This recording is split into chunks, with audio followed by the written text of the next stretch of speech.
श्रावण महिन्याच्या सर्वांना खूप खूप शुभेच्छा। श्रावण मासी हर्ष मानसी हिरवळ दाटे चोहीकडे, क्षणात येते सरसर शिरवे, क्षणात फिरुनी ऊन पडे। आपल्या बालकवींनी श्रावण महिन्यावर खूप अशी सुंदर कविता लिहिलेली आहे आणि खरंच हो, श्रावण महिना हा सायंटिफिकली आणि स्पिरिच्युअली फार बेनिफिशियल आहे।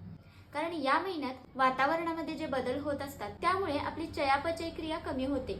त्यामुळे या महिन्यामध्ये जर आपण सात्विक आहार घेतला किंवा आठवड्यातून एकदा उपवास केला तर आपल्या बॉडीचं डिटॉक्स होण्यासाठी मदत होते आणि आपली पचन संस्था देखील सुधारते।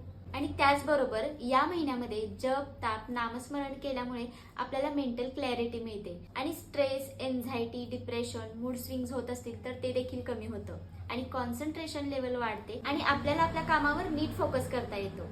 तर या महिन्यामध्ये सात्विक आहार घ्यायचाच आहे। त्याचबरोबर उपवासाच्या वेळी सीझनल फळं दही पनीर रताळं शिंगाड्याचं थालीपीठ साबुदाणा हे देखील चालू शकतं।